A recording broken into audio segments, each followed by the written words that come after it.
Our lead this hour coming from Pro Bouncy Ball. We had double barrel action, but I'm not talking about the Atlanta Hawks and the Sixers. I'll move that to a later hour.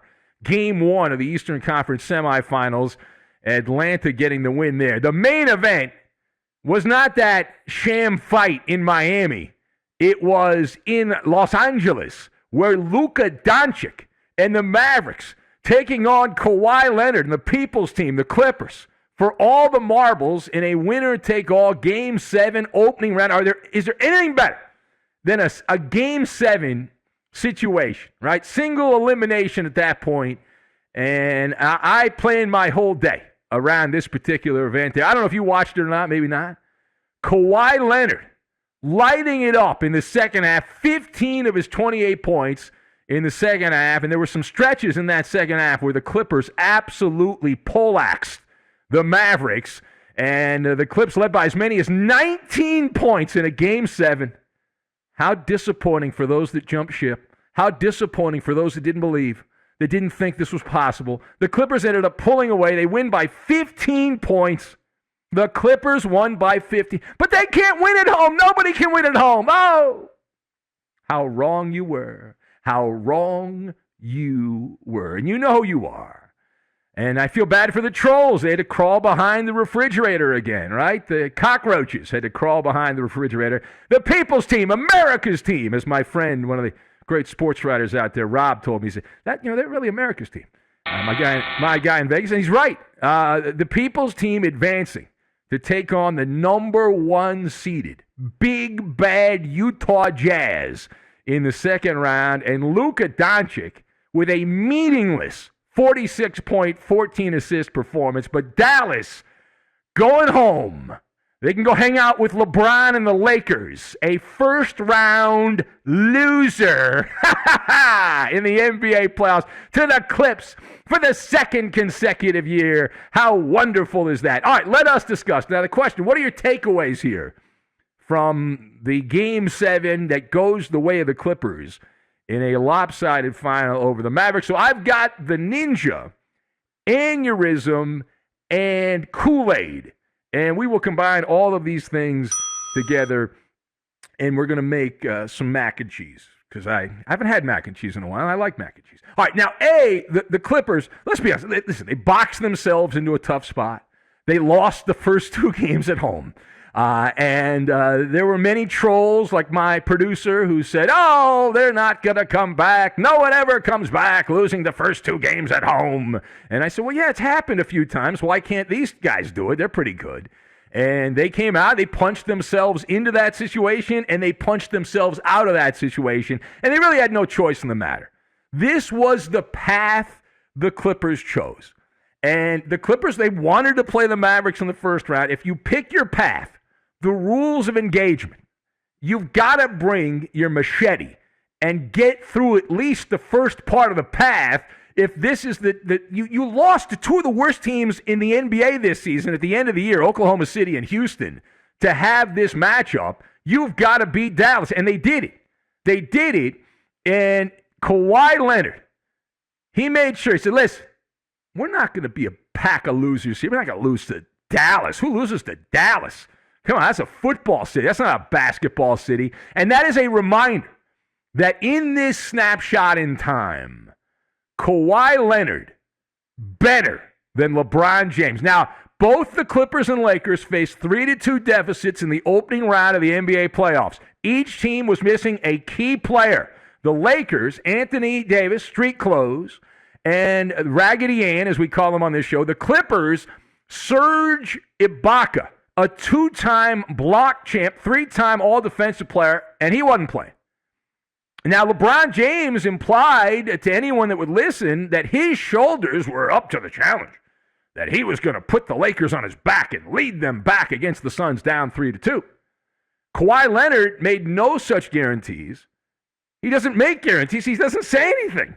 And yet, it was the Claw, not LeBron. It was the Claw who let his play do the talking.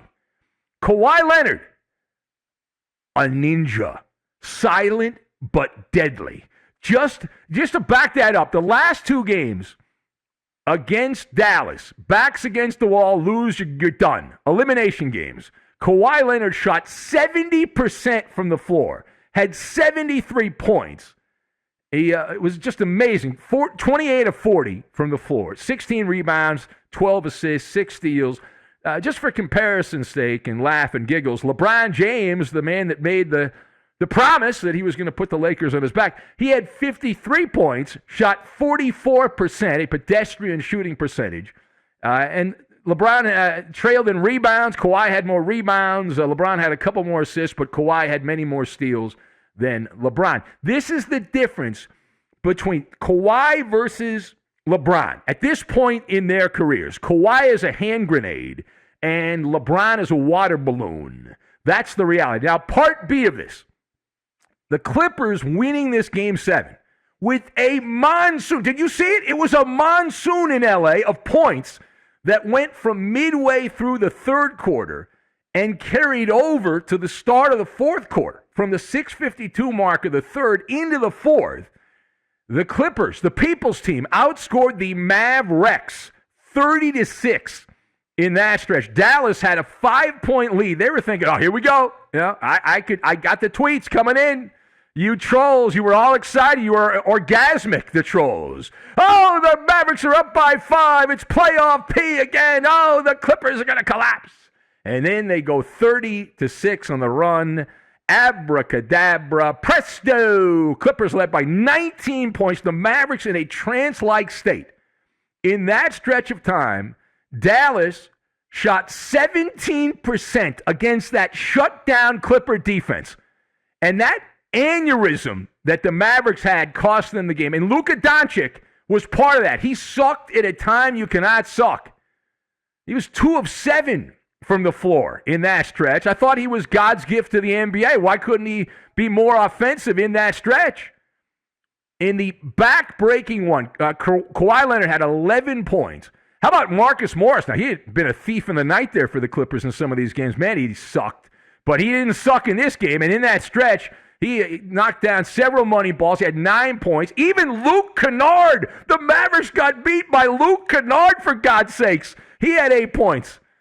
This was high-quality basketball. And even though Luka Doncic had a better stat line and he had a sexier stat line and all that, Kawhi Leonard upstaged Luka with that game-deciding assault. And Kawhi was responsible in the fourth quarter of an elimination game, Game 7, for 18 straight Clipper points Kawhi either scored or assisted on. The kind of a run that is a major confidence booster. And the Clippers got into a slobber knocker of a series, and they are the ones standing on top of the mountain. I know many of you concerned about me, and you were wondering how I was watching the game, and I had radio silence, which you're never supposed to have when you're actually on the radio.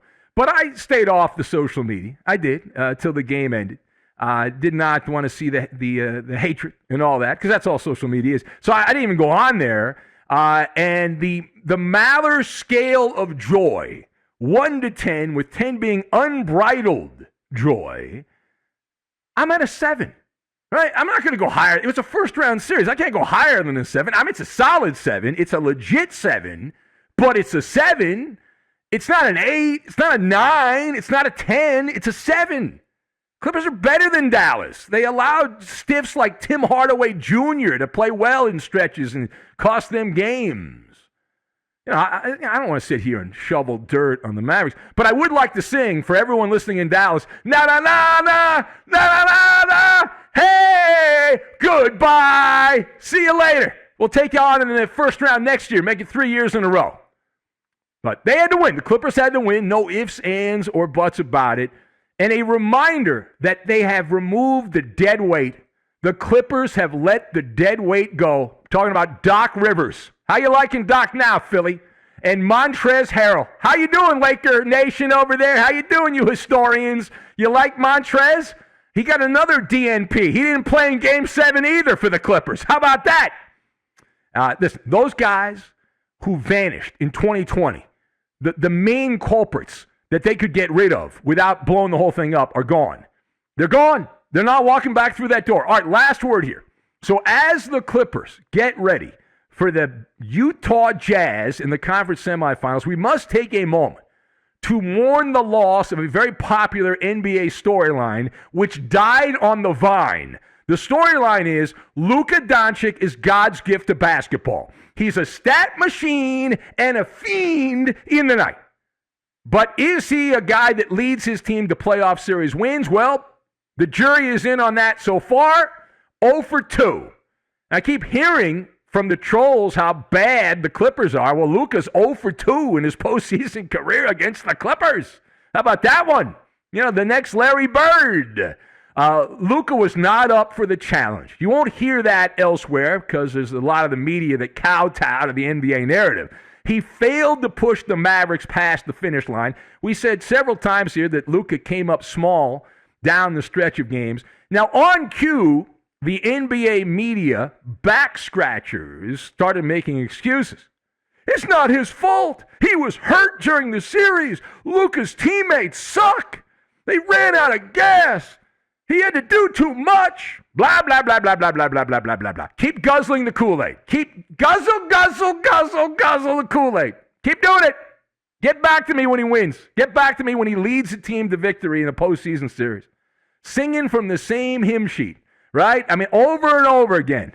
Robots. Luka Doncic, listen, he's a good player. He's got some rough edges that must be addressed. He sucks on defense. And he was unable to finish the job.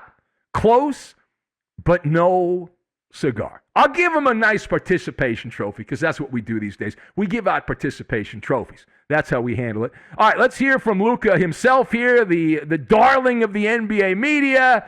And he says, listen, I do not enjoy losing, but hey, we played pretty well, didn't we? I think we played great.